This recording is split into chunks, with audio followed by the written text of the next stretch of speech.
South Africa's national cricket team will switch the white ball for the red as test match cricket returns to the Rainbow Nation. The Proteas will take on Sri Lanka in the first of two tests that get underway in Durban on Wednesday. And the country's top spinner is keen to play a role in yet another series victory. CGTN's CS du Plessis has more. The last time Sri Lanka were in South Africa for a test series, veteran left-arm spinner Keshav Maharaj was instrumental in the 3-0 drubbing of the visitors. And at the tail end of a long summer 2 years later, the Proteas have set their sights on repeating the feat from the 2016-2017 season.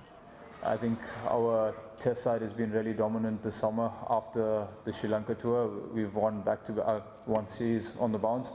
And I think that's the way we want to portray our cricket. And also playing here, this should be our fortress. When people come here, they should be obviously on the back foot and when they do take the field. With the World Cup in England just a few months away now, the Proteas skipper admits that his focus is on both. But the task at hand remains on winning the Test series and reclaiming the top ranking in Test cricket. Yes, there's a few one-day players in the Test team, but it's important that the Test team themselves, their focus doesn't get distracted.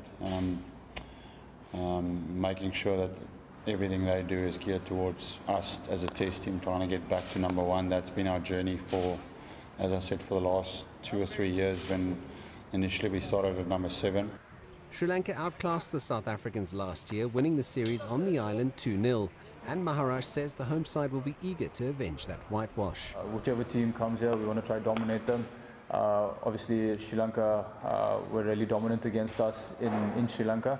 Now they're in our conditions, and hopefully we can put in a dominant display for the 2 test matches ahead. I think our mindset's still the same in terms of how we're going to approach our cricket and how we're going to go about it, and hopefully that pays off.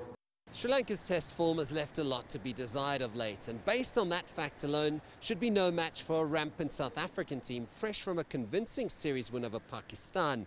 But on a slower and spin-friendly surface, it might not be the fast bowlers that have the final say, as in the Pakistan series. Instead, it's the spinners who could well dictate the outcome of the opening test. CS du Plessis, CGTN, Johannesburg.